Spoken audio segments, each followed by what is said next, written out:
हाय, आपके साथ मैं हूँ Surbhi Sharma. India TV YouTube channel subscribe करिए, बेल आइकन दबाएं।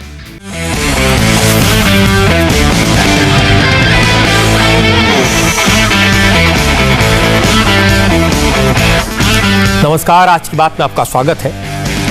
आज ये देखकर मुझे हैरानी हुई कि हमारे देश में, भारत में, हमारे आसपास कुछ तालिबान के सपोर्टर्स मौजूद हैं।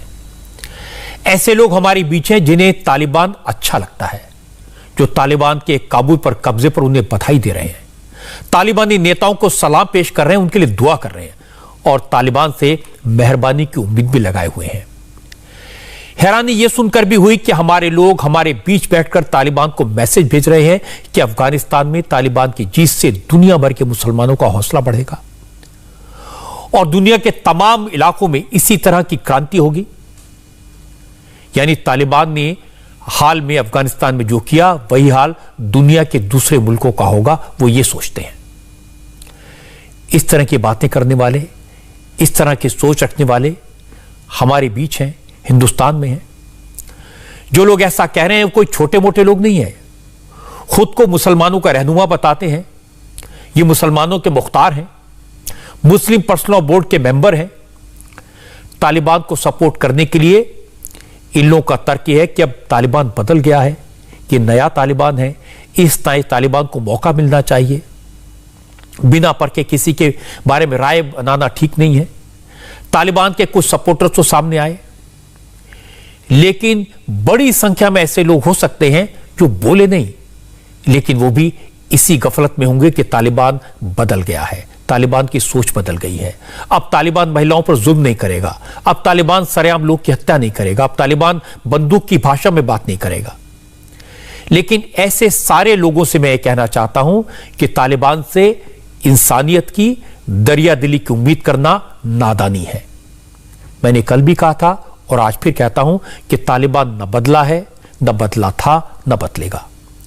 तालिबान वही है जो पहले था, आज भी हैवानियत में यकीन रखता है और पहले भी रखता था। और आज मैं इसके सबूत आपको दिखाऊंगा। और ये सबूत मैंने नहीं जुटाए, खुद तालिबान के लड़ाकों की हरकतों से मिले। कल तालिबान ने जो दावे किए थे, आज उसके फाइटर्स, उसके लड़ाके इन दावों के धज्जियां उड़ाते दिखाई दिए। आज मैं जो तस्वीरें आपको दिखाऊंगा वो उन लोगों को खास तौर पर देखनी चाहिए जो बड़ी मासूमियत से कह रहे हैं कि तालिबान 20 साल तक अमेरिका से लड़ा, इसलिए अब तालिबान को एक मौका देना चाहिए। मुल्ला अब्दुल गनी बरादर की पलटन का काम देखना चाहिए। जो लोग कहते हैं उन्हें मौका देना चाहिए, तो जो मौका देने की बात कह रहे हैं वो देख लें कि जब मौका मिलता है तो तालिबान क्या करता है। वो देख ले आज तालिबान ने अफगानिस्तान में क्या किया।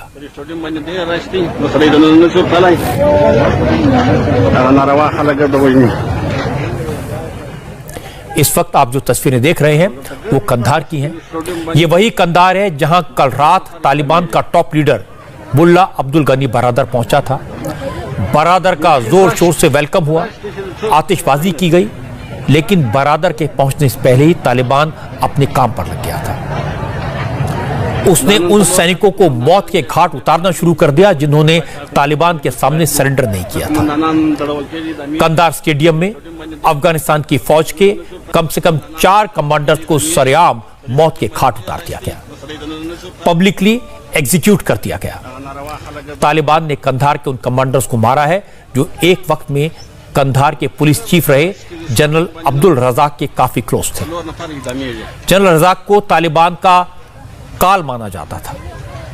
कंधार से तालिबान को निकाल बाहर करने में उनका अहम रोल था, लेकिन 3 साल पहले तालिबान ने उन्हें मार डाला। मगर इसके बाद भी जनरल रजाक के कमांडर्स तालिबान से मोर्चा लेते रहे, मुकाबला करते रहे, लेकिन अब हालात बदल गए हैं। तालिबान ने उन लोगों को भी नहीं बख्शा जिन्होंने हथियार डाल दिए थे, सरेंडर कर दिया था।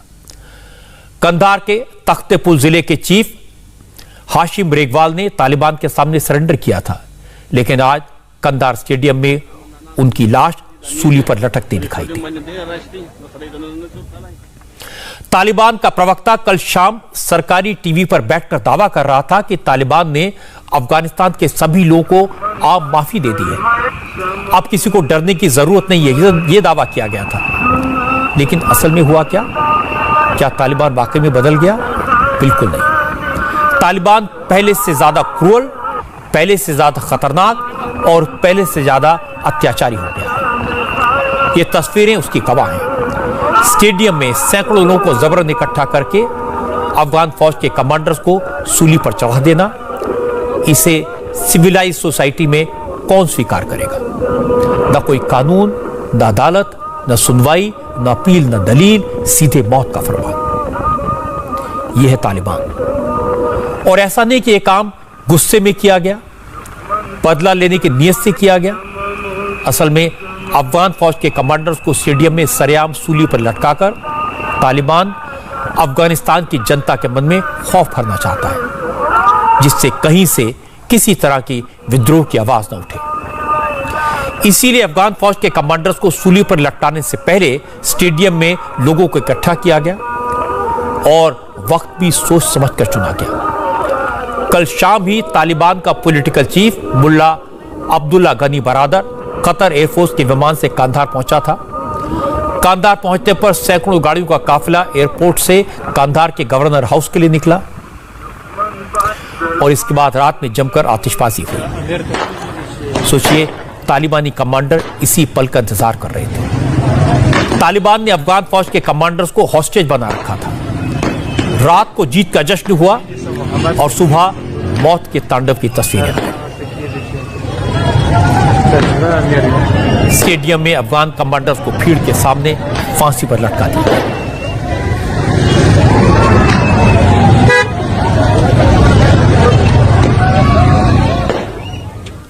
अब वो लोग क्या कहेंगे जो कह रहे थे कि तालिबान बदल गया है? और ऐसे एक नहीं, तालिबान ने 24 घंटे में 2400 तस्वीरें दी हैं। अब तो अफगानिस्तान में जगह जगह यही दिखाई दे रहा है। सिर्फ अफगान फौज के कमांडर्स ही नहीं, तालिबानी फाइटर्स को जिस पर जरा भी शक हो रहा है वो अमेरिका का सपोर्टर है तो उसे पकड़कर पीटने लगते हैं, क्योंकि उनकी नजर में वो गुनहगार है। अफगानिस्तान में 24 घंटे के भीतर सड़क पर तालिबान की अदालत लगने लगी है और वहीं पर फैसला और मौके पर ही सजा दी जा रही है।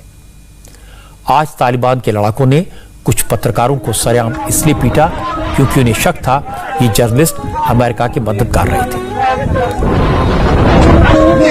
पहले इन लोगों को पकड़कर उनके हाथ पीछे बांधे गए, फिर उन्हें कोड़े मारे गए और जब इससे भी मन नहीं भरा, तसल्ली नहीं हुई, तो तालिबान के लड़ाकों ने इन पत्रकारों को जमीन पर गिराकर उनके चेहरे पर खड़े होकर कूद मचाई, वो उछलने लगे और इसके बाद सबके बाल काट दिए गए। सब कुछ सरेआम सड़क पर भीड़ के बीच हो रहा था। बाद में तालिबानी इन पत्रकारों को पकड़ कर ले गए। अब ये कहां हैं, जिंदा हैं या नहीं, किसी को नहीं मालूम।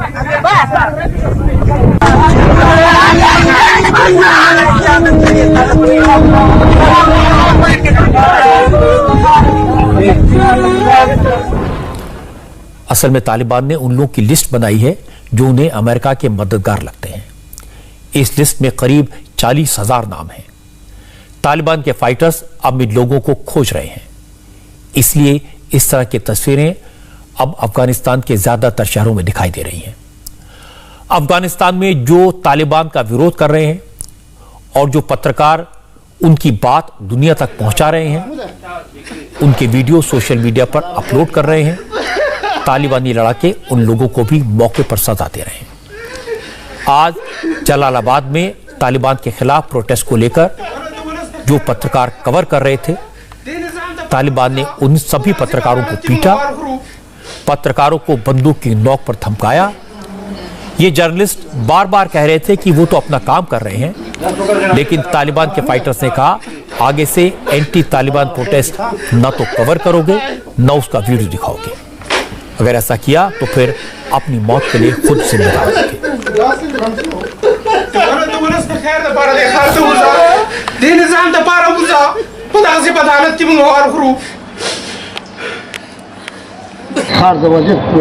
मैं एक जर्नलिस्ट हूँ। जैसे ही हम मोबाइल निकालकर वीडियो बनाने लगे तो कुछ लोगों ने मुझे रोका, क्योंकि हमें ये सब खबर देने की इजाजत है। देश में क्या हो रहा है हम उन लोगों के आमने सामने हो गए। उनके पास तालिबान का झंडा था, वो सफेद झंडा उनके हाथ में था।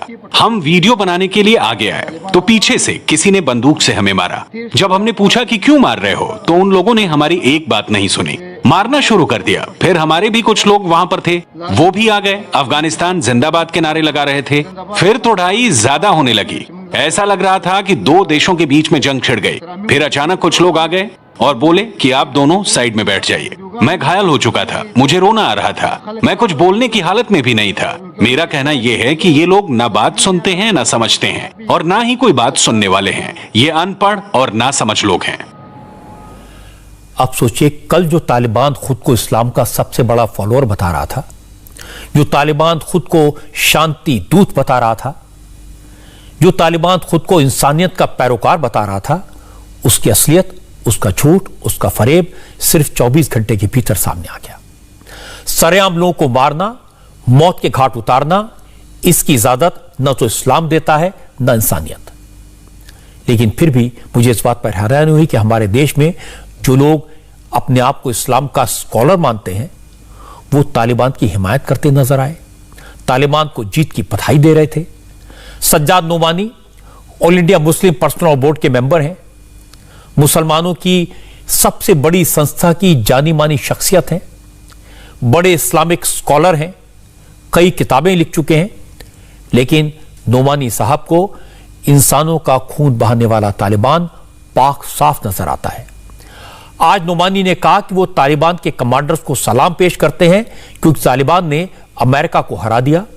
और इसके बाद नोमानी ने यह भी कहा कि जो कौम मरने को तैयार हो जाए उसे कोई नहीं हरा सकता। 15 अगस्त 2021 ये एक तारीख साज दिन बन गया। अफगानिस्तान की सरजमीन पर एक बार फिर ये तारीख रकम हुई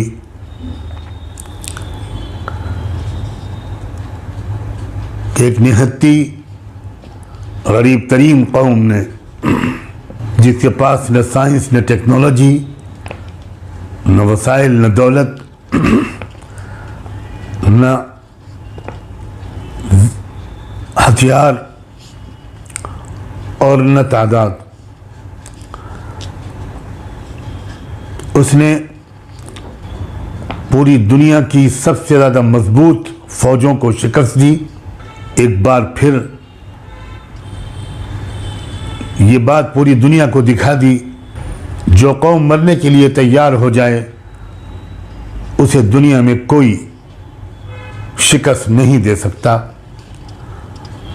मुबारक हो इमारत इस्लामी अफगानिस्तान के कायदीन को। आपका दूर बैठा हुआ ये एक हिंदी मुसलमान आपको सलाम करता है, आपकी अज़मत को सलाम करता है, आपकी जुर्रत और हौसले को सलाम करता है, आपके जज्बे ईमानी को सलाम करता है। मुझे हैरत इस बात पर है कि नोमानी साहब कितनी नफीस अंदाज में तालिबान की हैवानियत पर इंसानियत का मुलम्मा चढ़ा रहे हैं, तालिबान को बहादुरी का सर्टिफिकेट दे रहे हैं। लेकिन जो सबूत सामने आए हैं, जो तस्वीरें सामने आई हैं, वो बिल्कुल साफ हैं। और मैं कैसे मान लूं कि नोमानी ने अफगानिस्तान से आई तस्वीरें नहीं देखी होंगी, और अगर नहीं देखी तो कुछ और दिखा देता हूं। कुछ और तस्वीरें मेरे पास में हैं, क्योंकि आज भी काबुल से बहुत सारी तस्वीरें आई हैं। तालिबान की हरकतों को उजागर करने वाले वीडियो सामने आए हैं। तालिबान ने कल मॉडरेट बनने की कोशिश की थी। वो इस बात का दावा कर रहा है कि अब अफगानिस्तान में किसी आम और खास को डरने की जरूरत नहीं है। लेकिन 24 घंटे के भीतर तालिबान के फाइटर्स ने सड़क पर सजा देना शुरू कर दिया। काबुल में उन लोगों को ट्रक पर बांधा गया, उनके मुंह पर काली पोती गई, जूते मारे गए और पूरे इलाके में घुमाया गया। और यह सजा सिर्फ इसलिए दी गई क्योंकि तालिबान को उन पर अमेरिका का मददगार होने का शक था।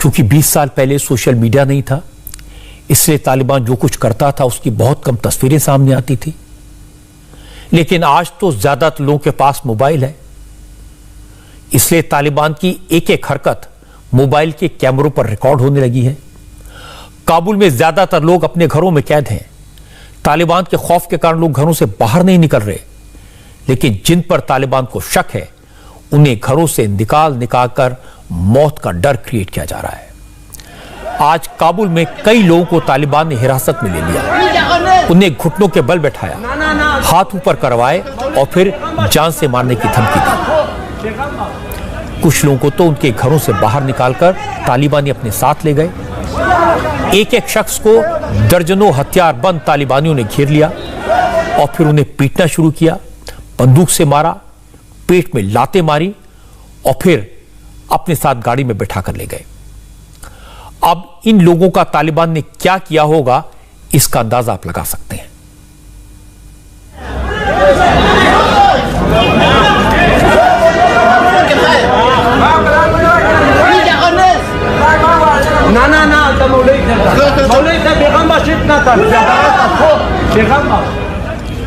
तस्वीरें हकीकत साफ बता रही हैं।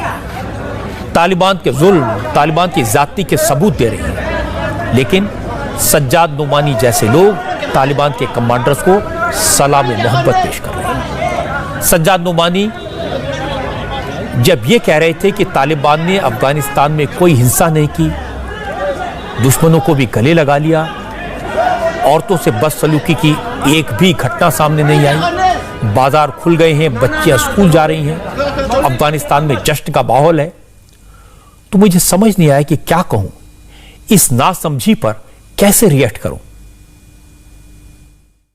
ये मंजर पूरी दुनिया ने देख लिया। क्या आपने इस पूरी मुहिम में कहीं पर कोई तशद्दुद नहीं किया? जिसने आपकी मुज़ाहमत नहीं की उसको आपने गले लगा लिया। आपने आम माफ़ी का ऐलान कर दिया। कोई मुआहिदा करके अगर किसी ने इलाका छोड़ना चाहा तो आपने उसको जाने दिया। पूरे मुल्क में ख़वातीन से बदसलूकी का एक वाक़या भी इस दौरान रिपोर्ट नहीं हुआ, जबकि इस तरह के झूठे इल्ज़ामात आप पर बहुत लगते रहे हैं।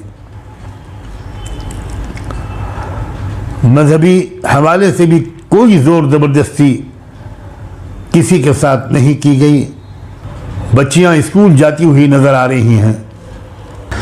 आपने कंट्रोल हाथ में लेते ही ख़वातीन के तालीमी इदारे भी खोलने का ऐलान कर दिया, सरकारी दफातर भी खुल गए। मैं अफ़गानिस्तान के उलमा को भी सलाम मोहब्बत भेजता हूँ। मौलाना नोमानी की बातों पर हंसी भी आती है, गुस्सा भी आता है। मौलाना नोमानी कहते हैं कि औरतों को अफगानिस्तान में अब काम करने की आज़ादी मिल रही है, ख़वातीन से कोई बदसलूकी नहीं हुई, बच्चियां स्कूल जा रही हैं। कल ये की ये बातें तालिबान के स्पोक्सपर्सन जबीउल्लाह मुजाहिद ने भी कही थी।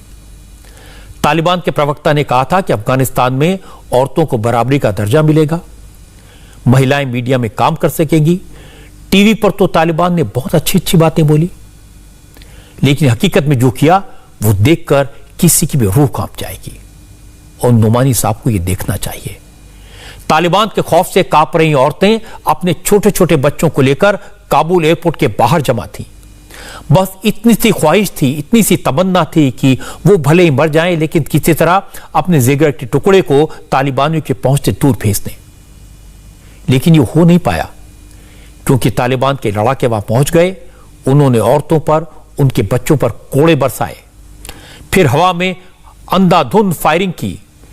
तालिबान के कोड़े खाने के बाद बच्चों और महिलाओं के शरीरों पर जख्मों की जो तस्वीरें मैंने देखी वो दिल दहलाने वाली हैं। सज्जाद नुमानी जैसे जो लोग तालिबानी कमांडर्स को सलाम मोहब्बत पेश कर रहे हैं, उन्हें ये तस्वीरें देखकर अपने ऊपर शर्म आएगी।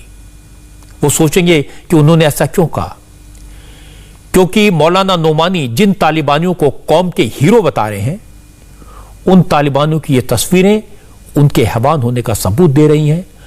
खून से लथपथ बच्चा बिलख रहा है, रो रहा है, लेकिन उसे संभालने वाली महिला, उसकी मां जमीन पर बेसुध पड़ी है। तालिबान ने पीट पीट कर उसे बेहाल कर दिया, इतने कोड़े लगाए कि वो होश खो बैठी, बेसुध हो गई। इस तरह की अफरा तफरी हर जगह है, पूरे माहौल में है। तालिबान के खौफ, आतंकियों की दहशत का आलम यह है कि अफगान बेटियां डरी हुई हैं। काबुल एयरपोर्ट से एक दिल दहलाने वाला इमोशनल वीडियो सामने आया। इसमें अफगानी लड़कियां काबुल एयरपोर्ट पर तैनात अमेरिकी फौजियों से मदद की गुहार लगा रही हैं। उन्हें अफगानिस्तान से बाहर निकालने की अपील कर रही हैं। ये लड़कियां जानती हैं कि तालिबान क्या है, उसका असली रूप क्या है, इसलिए अफगानिस्तान की ये बच्चियां रो रो कर हेल्प हेल्प चिल्ला रही हैं। ये लड़कियां गिड़गिड़ा कर अमेरिकी फौजियों से रहम करने को कह रही हैं। इनकी आवाज में तालिबान का खौफ है। लड़कियां कह रही हैं तालिबान आ रहा है, इसलिए प्लीज बचा लो।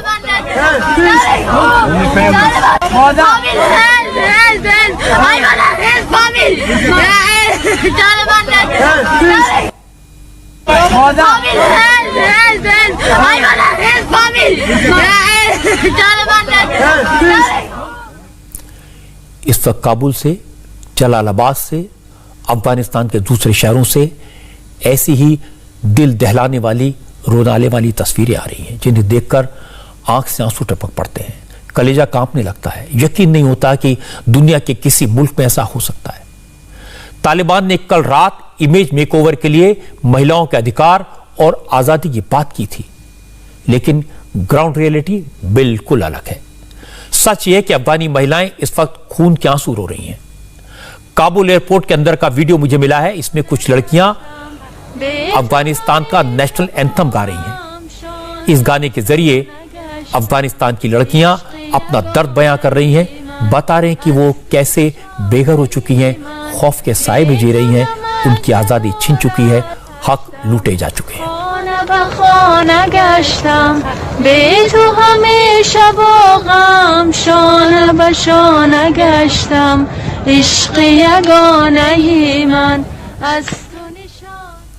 कल तक जो तालिबान कह रहा था कि औरतों को काम करने की आजादी है, वो आराम से अपनी जिंदगी जी सकती हैं, उन्हें कोई खतरा नहीं है, उसी तालिबान ने आज बल्ख प्रोविंस की महिला गवर्नर सलीमा मजारी को किडनैप कर लिया। सलीमा तालिबान की मुखालफत करती रही हैं, उन्होंने तालिबान के खिलाफ हथियार भी उठाए थे।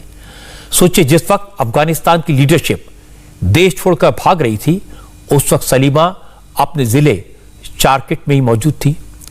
अपनी आवाम की हिफाजत करने के लिए तब तक लड़ते रहीं जब तक वहां पूरी तरह तालिबान का कब्जा नहीं हो गया। चारकिट अकेला ऐसा जिला था जिसे महिला गवर्नर चला रही थी, और पूरे अफगानिस्तान पर कब्जे से पहले इस जिले ने तालिबानियों के आगे सरेंडर नहीं किया, हथियार नहीं डाले। सलीमा की काबिलियत का अंदाजा इस बात से लगाया जा सकता है कि पिछले साल उन्होंने बातचीत के जरिए 100 तालिबानियों से सरेंडर करवाया था। इससे तालिबान ने अपने खिलाफ उठने वाली हर आवाज को दबाना शुरू कर दिया है। इसी तरह तालिबान का झूठ तब सामने आया जब उसने कई महिला एंकर्स, रिपोर्टर्स, रेडियो प्रेजेंटर्स को नौकरी से निकाल दिया। अफगानिस्तान के सरकारी न्यूज चैनल में खदीजा अमीन ने एक हफ्ते पहले नौकरी ज्वाइन की थी, लेकिन आज खदीजा नमीन से कह दिया गया अब उन्हें दफ्तर आने की जरूरत नहीं है।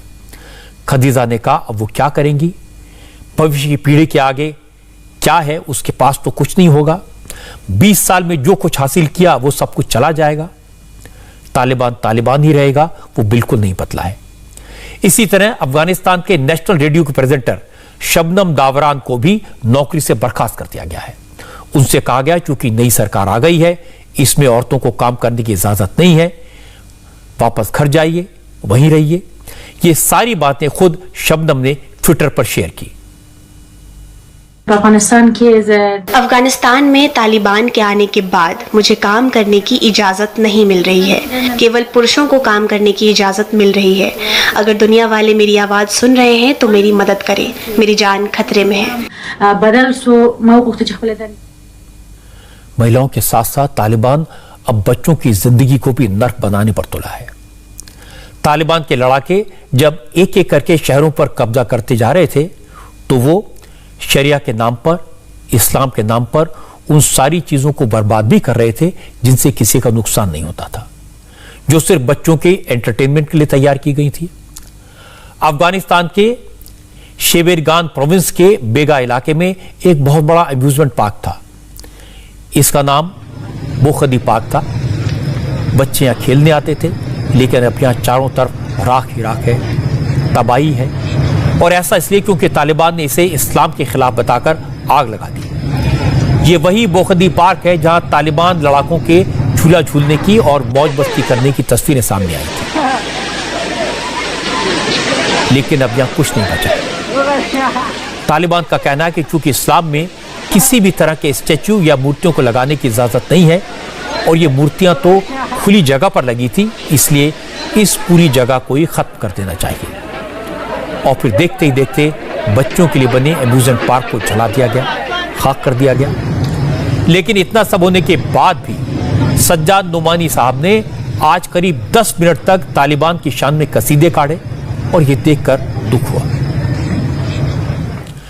जो तालिबान बच्चों के खेलने की जगह को इस्लाम के खिलाफ बताए, जो तालिबान बच्चों को उनकी मांओं से दूर कर दे, औरतों को घर में कैद करे, महिलाओं पर कोड़े बरसाए, जो तालिबान लोगों पर गोलियां बरसाए, चौराहे पर लोगों को सूली से लटकाए, ऐसे तालिबान की दिन दूनी रात चौगनी तरक्की की दुआ मांगने वालों को क्या कहा जा सकता है। मेरे पास तालिबान को एक्सपोज करने वाले कुछ और सबूत हैं। आज तालिबानी लड़ाके लोगों के घरों में घुसे, लूटपाट शुरू कर दी। कई लोग ऐसे थे जिनके घरों में जबरदस्ती घुसकर कार छीन ली गई। जिन लोगों से कार छीनने की कोशिश की गई उनमें अफगानिस्तान के फॉर्मर प्रेसिडेंट अशरफ गनी के भाई हशमत गनी भी शामिल थे। कई लोगों से तो बीच रास्ते में ही गन पॉइंट पर उनके व्हीकल्स ले लिए गए। अगर इसके बाद भी नुमानी साहब को तालिबान में खूबियां नजर आती हैं तो ये ऐसी बात है कि जिस पर सिर्फ आश्चर्य हो सकता है, हैरत हो सकती है। अफगानिस्तान के आम लोग डरे हुए हैं। अमेरिका ने उन्हें बेसहारा छोड़ दिया, उनके नेता मुल्क से भाग गए, फौज ने सरेंडर कर दिया, हर तरफ तालिबानियों का कब्जा है। तो लोग क्या करें, किससे मदद मांगे? अब एक ही रास्ता है, किसी तरह मुल्क से बाहर निकल जाएं, और लोग वही करने की कोशिश में हैं। लोग काबुल एयरपोर्ट पर अपने बच्चों और परिवार के साथ पहुंच गए हैं। किसी तरह एयरपोर्ट में घुसने की कोशिश कर रहे थे। काबुल एयरपोर्ट के बाहर हजारों की संख्या में अफगानी लोग थे, बड़ी संख्या में महिलाएं, बच्चे बैठे थे। उसी वक्त वहां तालिबानी फाइटर पहुंच गए और उन्होंने अंधाधुंध फायरिंग शुरू कर दी। तालिबान के लड़ाके गोलियां बरसाते हुए हंस रहे थे। जान बचाने के लिए इधर उधर भागते लोगों को देखकर ठाके लगा रहे थे। क्या कोई इंसान ऐसा कर सकता है?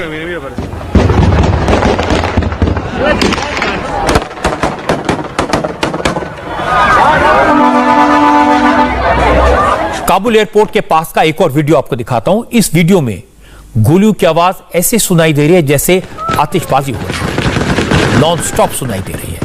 एक तरफ तालिबानी लड़ाके गोलियां बरसा रहे थे, दूसरी तरफ पास में ही सैकड़ों बच्चे और महिलाएं बैठे हुए हैं। ये तस्वीर देखकर कलेजा कांप जाता है।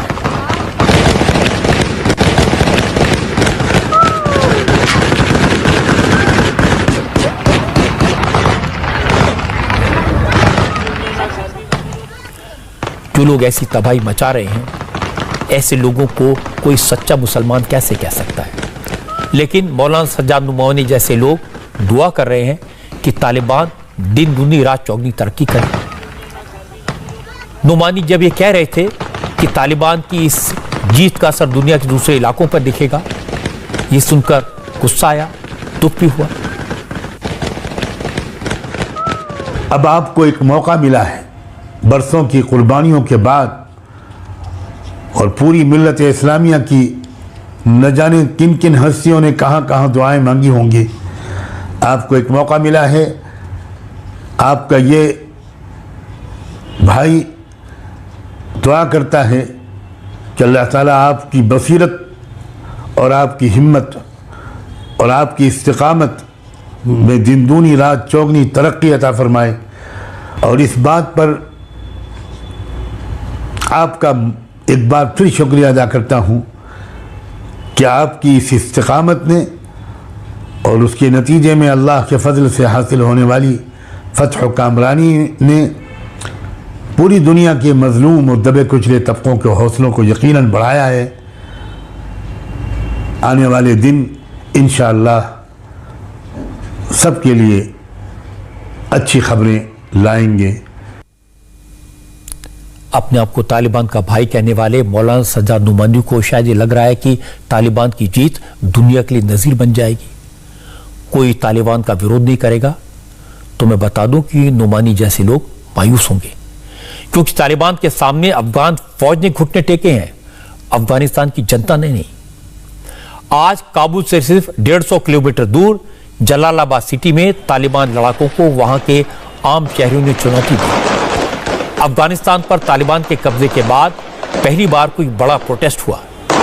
तालिबान के खिलाफ जलालाबाद की सड़कों पर बड़ी संख्या में लोग उतर आए, लोगों ने नारे लगाए, अफगानिस्तान का झंडा फहराया। प्रोटेस्टर्स ने तालिबान का झंडा उतारकर अफगानिस्तान का फ्लैग लगा दिया। चूंकि तालिबान ने अफगानिस्तान का नाम बदल दिया है, अब तालिबान अफगानिस्तान को इस्लामिक अमीरात ऑफ अफगानिस्तान कह रहा है।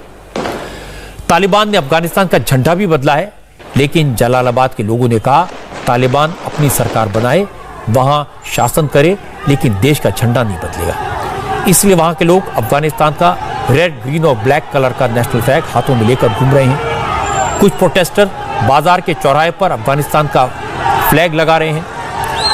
इसी दौरान तालिबान के आतंकियों ने लोगों को तितर बितर करने के लिए फायरिंग की। फायरिंग के बाद प्रोटेस्ट रुक गया, हालांकि लोगों ने नारेबाजी शुरू कर दी और गोलीबार में कुछ लोग घायल भी हुए।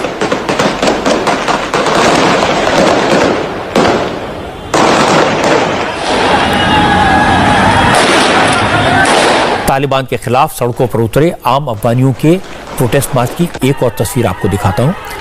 मार्च में शामिल लोग पैदल हैं, कुछ ऑटो में सवार हैं। इस वीडियो में लोगों के हाथों में बड़ी संख्या में अफगानिस्तान के झंडे दिखाई दे रहे हैं। ये तस्वीर बताते कि भले ही खौफ और हथियार के दम पर तालिबान ने अफगानिस्तान पर कब्जा कर लिया हो, अफगानिस्तान की आर्मी ने अपने हथियार डाल दिए हों, तालिबान के सामने सरेंडर कर दिया हो, लेकिन अभी भी आम अफगानिस्तानी लोग अपनी जान की परवाह के बगैर तालिबान के खिलाफ आवाज उठा रहे हैं।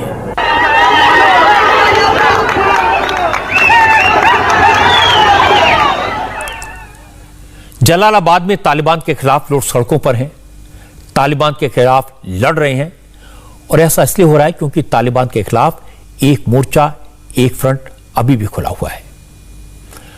अफगानिस्तान के पंजशीर में इस वक्त नए सिरे से नॉर्दर्न अलायंस तैयार हो चुका है और इसे अफगानिस्तान के farmer vice president Amrullah Saleh lead कर रहे हैं। सालेह ने तो खुद को अफगानिस्तान का वर्किंग प्रेसिडेंट भी डिक्लेयर कर दिया है।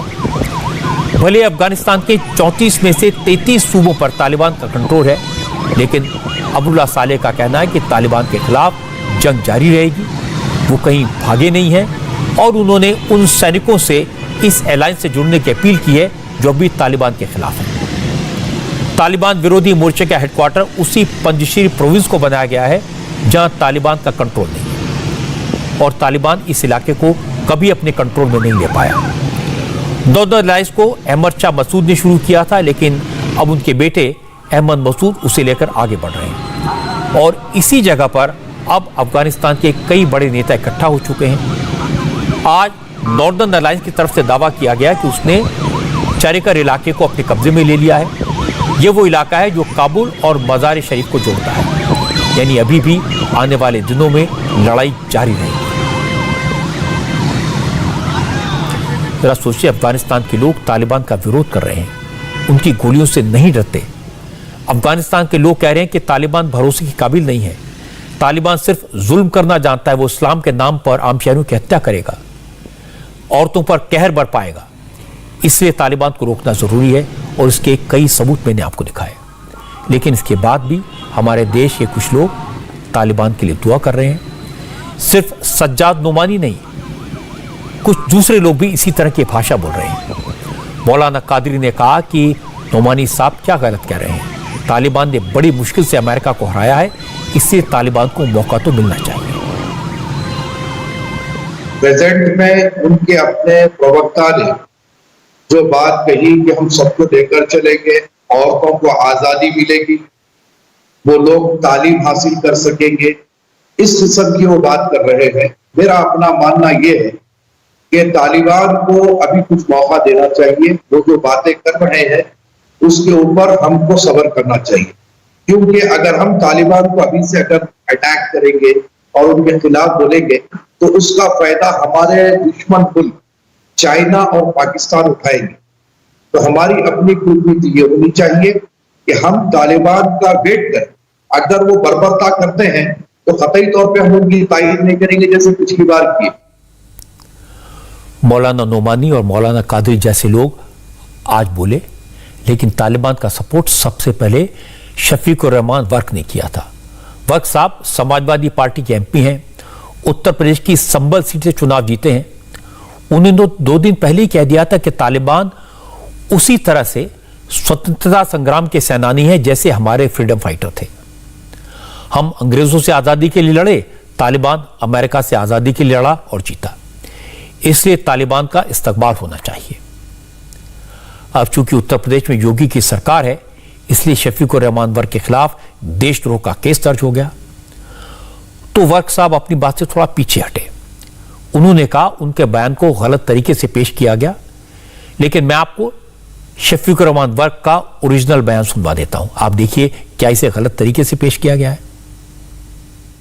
हमारा देश जब अंग्रेजों के कब्जे में तो सारा हिंदुस्तान आज़ादी के लिए लड़ रहा था।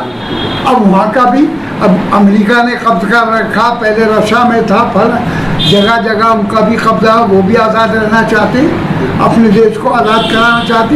ये तो उनका पर्सनल मामला है, इसमें हम क्या दखल देंगे। वो अपने देश को आज़ाद करने के लिए तालिबान के ज़रिए से, और तालिबान एक ताकत है, और वो उसने अमेरिका को के पाँव नहीं जमने दिए, रशिया के नहीं जमने दिए। जब भी कोई किसी तो बहरहाल वो अपने देश को खुद चलाना चाहते हैं, अपने तौर पर चलाना चाहते हैं। तालिबान का गाना गाने वालों से मैं कुछ बातें कहना चाहता हूं। वो अफगानिस्तान की जनता के बारे में सोचें। आज अफगानिस्तान में सबसे ज्यादा खतरे में वो लोग हैं जिन्होंने तालिबान की मुखालफत की थी, जिन्होंने इंसानियत और जमहूरियत का साथ दिया था। ये वो लोग हैं जिन्होंने अमेरिका का और दूसरे मुल्कों का साथ दिया और भारत का साथ दिया था, ये मानकर कि अगर कभी मुसीबत आई तो ये बड़े बड़े ताकतवर मुल्क उनका साथ देंगे, उन्हें बचाएंगे। और आज उनके साथ किस तरह का व्यवहार हो रहा है, इसके एग्जाम्पल तो मैंने आपको दिखाए हैं, तस्वीरों में है, वीडियो में है। लोग इस बात से बेहद नाराज हैं कि अमेरिका ने अचानक उन्हें तालिबान के रहमो करम पर छोड़ दिया। वहां करीब 86,000 लोग ऐसे हैं जिनसे अमेरिकन आर्मी ने सेफ्टी और सिक्योरिटी का वादा किया था। स्वीडन और नेदरलैंड जैसे मुल्कों के डिप्लोमेट्स चुपचाप भाग गए।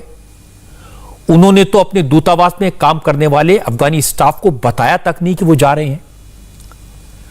यूक्रेन के लोग तो अमेरिका के मिलिट्री एलाई थे, वो भी आज फंसे हुए हैं, खौफ में हैं। यूरोप के कई मुल्कों ने पिछले 10-12 साल में करीब 20,000 अफगानी नागरिकों को अपने अपने मुल्कों से जबरन वापस अफगानिस्तान भेजा था। आज ये सारे लोग खौफजदा हैं, तालिबान के निशाने पर हैं। और देखिए भारत ने क्या किया। भारत ने अपनी एम्बेसी के सारे स्टाफ को वहां से निकाला। एम्बेसी में जो अफगानी शरण लिए हुए थे उन्हें भी साथ ले आए। यहां तक कि सिक्योरिटी फोर्सेस के 3 स्निफर डॉग्स थे, उन्हें भी सुरक्षित वापस ले आए। भारत अकेला ऐसा मुल्क है जो अफगानी नागरिकों को ई वीजा इशू कर रहा है। भारत ने अफगानिस्तान में रहने वाले हिंदू और सिख परिवारों की पुकार पर रिस्पॉन्ड किया, उन्हें पहले वीजा दिया क्योंकि उनके रिश्तेदार यहां रहते हैं। अब कुछ लोगों ने इसका मतलब यह लगा लिया कि अफगानिस्तान में रहने वाले या वहां से आने की कोशिश करने वाले मुसलमानों को भारत वीजा नहीं देगा। मैंने सरकार का वो ऐलान देखा है, होम मिनिस्ट्री का वो फरमान देखा है। ये सारे अफगान नेशनल्स के लिए इमरजेंसी वीजा का ऑफर है, इसमें किसी मजहब का जिक्र नहीं है। असल में लोगों को यह समझना पड़ेगा कि भारत अकेला ऐसा मुल्क है जहां अफगानिस्तान के लोग डिग्निटी के साथ रहते हैं।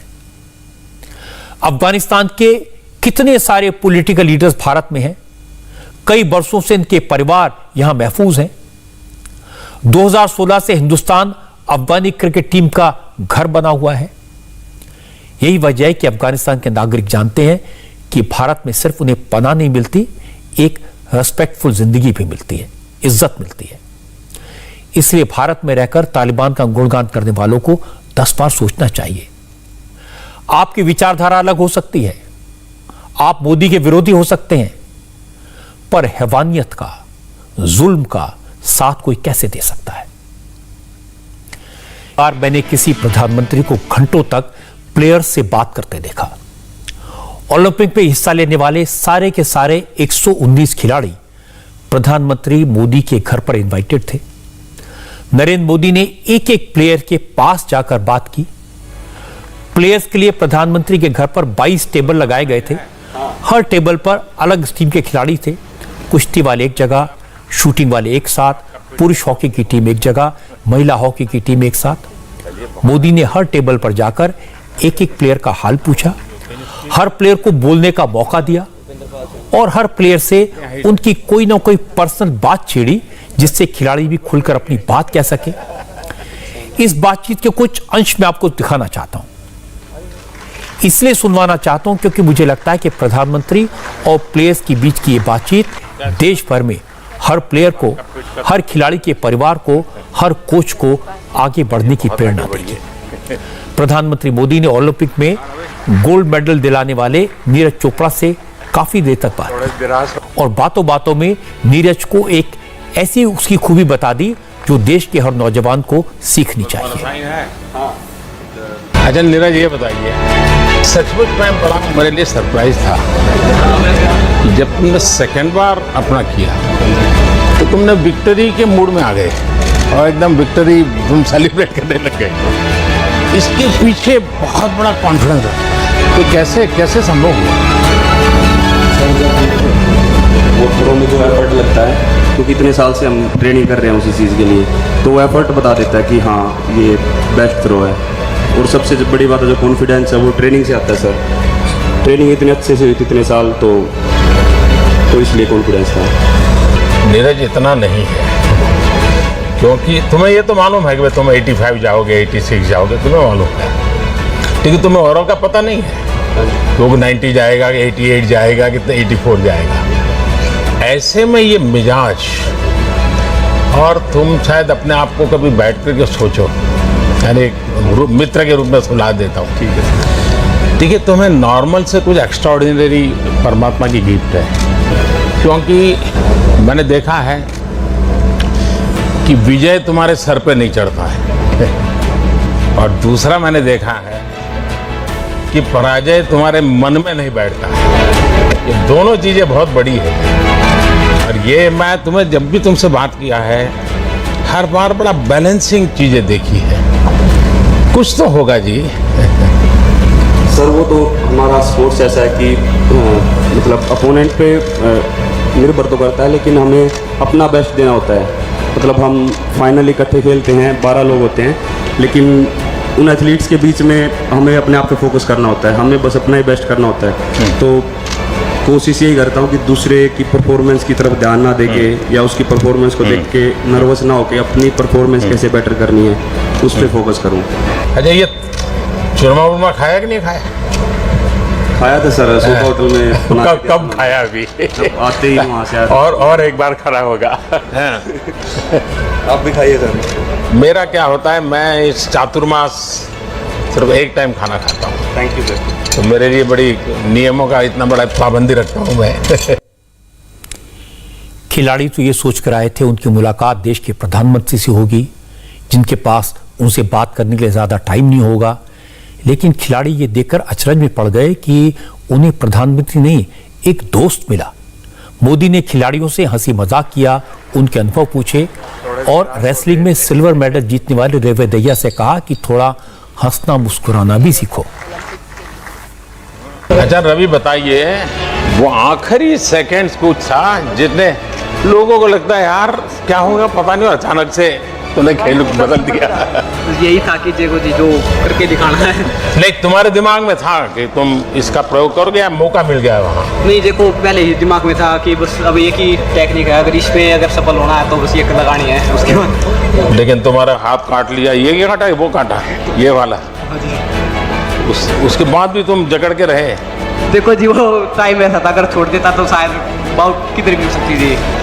लेकिन एक रवि में शिकायत है मेरी। बताओ जी।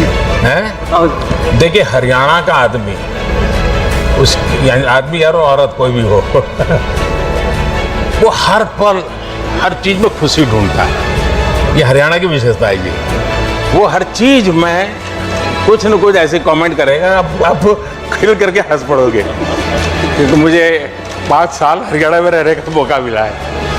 मैंने इसको देखा है कि आप लोग, लेकिन रवि से मेरी शिकायत है कि तुम्हें हो सकता है तुम्हारे मन करता है गोल्ड ले आऊं, नहीं आया, ये पोडियम पर भी हंसते नहीं थे यार ये क्या बात है? वो थोड़ा जी देखो उस टाइम थोड़ा हाँ नर्वस थे, पर बाद में अब ठीक है कुछ। और बजरंगी जी आशीर्वाद आप लोगों का। तुम्हारे ये पैर में इतनी चोट आई और तुम खेलते रहे, बाद में तुम्हारी पट्टी खोलने का निर्णय तुमने कैसे कर दिया आगे कि निकाल दो मुझे, जो होगा सो होगा, ऐसा मन कैसे बन गया? देखिए पूरी लाइफ एक खिलाड़ी का सपना होता है ओलंपिक में देश के लिए अपने मेडल जीते और गोल्ड जीते, तो यही था। लास्ट बाउट थी तो डॉक्टरों ने बोला कि भाई टेप तो आपको करनी पड़ेगी, तो मैंने यही बोला कि भाई अभी टूट भी जाएगा तो क्या फ़ायदा, पहले मेडल ज़रूरी है, क्योंकि मैं यहाँ मेडल के लिए आया था और देशवासियों ने गोल्ड की उम्मीद की थी।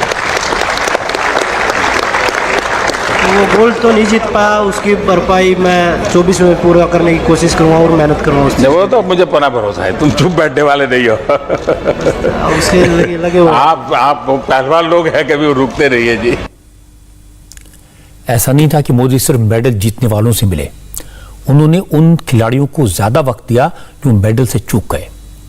टोक्यो ओलंपिक में विनेश फोगाट मेडल नहीं जीत पाई, क्वार्टर फाइनल मुकाबले में हार गई थी, लेकिन मोदी ने कहा बहुत अच्छा खेली, देश को उन पर नाज है। खिलाड़ी की जिंदगी में हार जीत लगी रहती है, खेल का हिस्सा है, लेकिन हार को भूलो और आगे बढ़ो। और विनेश, ये तो मेरे ही परिवार की है क्या बेटा, बहुत तुम गुस्सा आ गया तुम्हें, अपने आप पर गुस्सा क्यों करती हो? हैं? सर इतनी देखिए तुमने बहुत अच्छा खेला है और तुम्हारे परिवार ने, पूरे परिवार ने बहुत कुछ अच्छा दिया है। विनेश निराश नहीं हो सकती जी, ये बात नहीं चलेगी मैंने सुना तुम आने के बाद भी किसी को मिलती नहीं थी, ये क्या तरीका है? सर इतनी मेहनत के बाद जब मेडल नहीं आता तो दुख होता है काफी। नहीं ऐसा नहीं होता है तो... अरे खिलाड़ी की जिंदगी में हारना है तो बाएं हाथ का खेल होता है सर वो हारने से कभी चिंता नहीं करता है। हार एक्सेप्ट करने में थोड़ा सा टाइम लगता है सर मेरे को।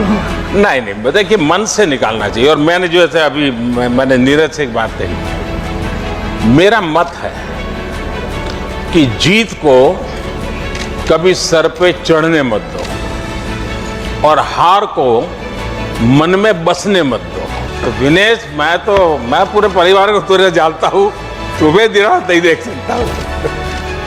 वरना एकता करो, हफ्ते 10 दिन के बाद मम्मी बहनें सब मेरे यहाँ बैठूंगा, बैठ देगा आधे घंटे कौन लोगों के साथ। Thank you sir.